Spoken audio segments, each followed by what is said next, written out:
Hello, Fanny. Hello, Marina. Thanks for having this interview today.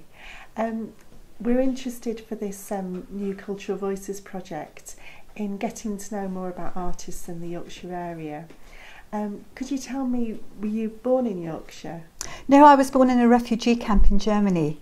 In Germany? At the end of the war, yes. So I can't remember anything about it. I was about a year old when we came to England, and we lived for a little while in a refugee camp, and then we were taken in by various very nice Sussex families. And the first time I came to Yorkshire was my family moved up to Norton near Doncaster in about 1950, maybe 1951. And we lived in a tiny terraced house in Norton, which is just quite near Campsall in Yorkshire. And those are my first memories, really, of being in England. My father worked at International Harvesters Tractor Factory in Doncaster, and my mother, well, she was a housewife, but she did, she cleaned for other people as well. We were really poor. We had nothing, and it was a 2 up, 2 down, no bathroom, tin bath in front of the fire, and a toilet block in the backyard. My father was born in Kiev, I think, and my mother in a place called Poltava in central Ukraine, but they lived together in Kiev, and then in a place called Dashiv, which was just outside Kiev during the war. And did they speak much about living in the Ukraine? No, it was very hard to get them to speak about it. My mother used to tell me stories about her childhood and the cottage and the countryside and where they'd lived. But they certainly didn't talk at all about the war or about the terrible suffering. And it's only more recently that I've found out things which they obviously wanted to spare me the horror of it, so they didn't talk about it. I was like any other kid. I played with my dolls. I was always quite an artistic kid. I made up stories and poems for my dolls. I learned English, obviously, when I went to school because we talked Ukrainian at home. And all that Ukrainian part really didn't affect me at all. I think children aren't like that. You just accept the present that you're in and you live in the present. My parents were, I suppose you'd call them that strange thing, intellectuals, which is a category that is very common in Eastern Europe, but doesn't exist so much well, it obviously does exist in Britain, but people don't like to talk about themselves as intellectuals. And certainly at that time in Yorkshire, we lived in a mining community. All our neighbours were miners. And my parents didn't quite fit in.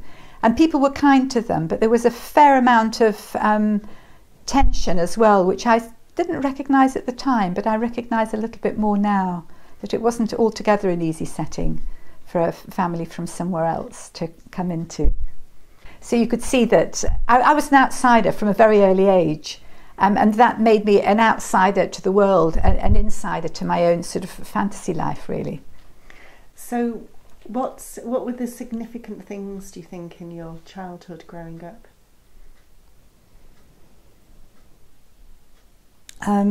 Obviously my parents were significant, my oldest sister was significant, my school days were significant. I think possibly the most significant thing was actually learning English, because once I had English, it was my language, it wasn't my parents' language, and it was the first thing which really enabled me to develop as a writer. Marina, you were talking about when you lived in Norton in Doncaster, and speaking about how your imagination started developing at, was it primary school? Well, it was at primary school, but it was at home as well, really. I didn't have a lot of friends in the village, and I was on my own a lot. I was with my mum, and I suppose I just started to make things up. We didn't even have, we weren't a home that had a lot of books, though I did start to read when I went to school. I got my first books and I did learn to read.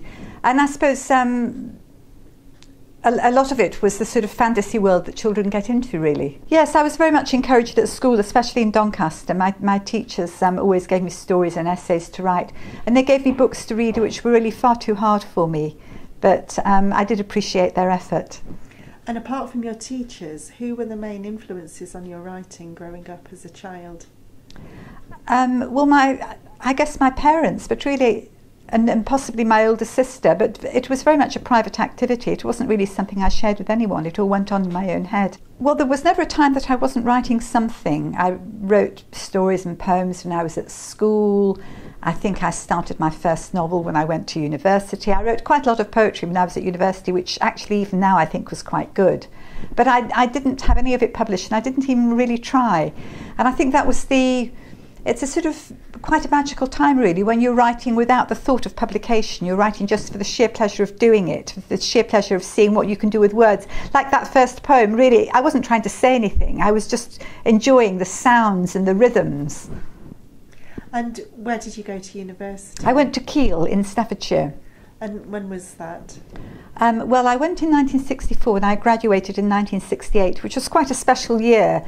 And so that also changed my life a bit. You know, being a student at the end of 1968 was really quite fantastic. I can't remember what our demands were. I think it was something really a bit silly, like a contraceptive machine to be installed on the campus, and nudity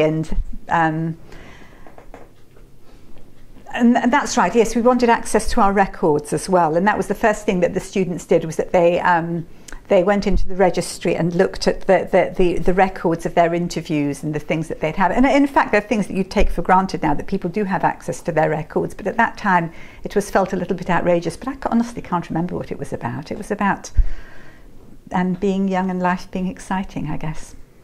And can you remember getting involved in any protests or anything? Well, of course, after that, yes. After I left university, I was involved in all sorts of things, including the big anti-Vietnam War demos and the terrible one in Red Lion Square. And I lived in a squat in London and did all that sort of thing. What was it like living in the squat? Dirty. Who were the other people living in there? What sort of characters? Well, there's quite a lot about that in my new book, Various Pets Alive and Dead, though it actually isn't based on real people, but it gives you a flavour of the time. I think that one of the things that I found about being a writer is that nothing in your life is ever wasted, and sort of strange things that stick in your memory from years ago suddenly pop back up again, and you think, I can use this. And so, you know, things which were terrible at the time, like the squalor that we lived in, on paper they're quite fun. And that's one of the real advantages of being older, of getting older, that the longer you've lived, the more of those experiences you have under your belt. So actually having lived an interesting life is rather good for becoming a writer as well. What do you think were the key turning points in your writing career? I don't know, there were turning points. I suppose the key turning point was actually getting published, because before that, really, I wrote for myself, I wrote for pleasure, I wrote to experiment, I wrote a few political things.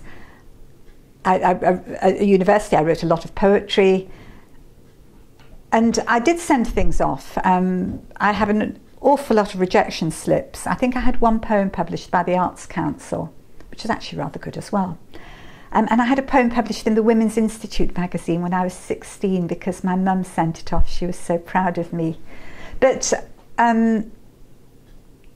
actually getting published didn't happen until I was in my late 50s. And so there was a very, very long career as an unpublished writer, which is kind of sad and heartbreaking, really, because there are lots of ways in which I wish I'd been published sooner. As it is, I have a real sense that I have a limited amount of time. You know, there's a limit to the number of books that I'm going to be able to write before I die. You keep your funny side to yourself, really. And I think learning to find my humorous voice is part of the kind of disinhibition that comes with ageing. And do you see that's the way forward now in your writing career? Is it going to stay on that track? I really don't know. I don't know from one book to the next exactly how it's going to turn out. I think the trouble is that you acquire a sort of persona as a writer, and people expect you to do more of the same. And there is some way, obviously, in which everything I write is a book by me. But there's another way in which I'm interested in doing different kinds of things, and I'm not the same person now that I was even 7 years ago when I first wrote my first book. So even that obviously is going to change. Thank you, Marina. Thank you.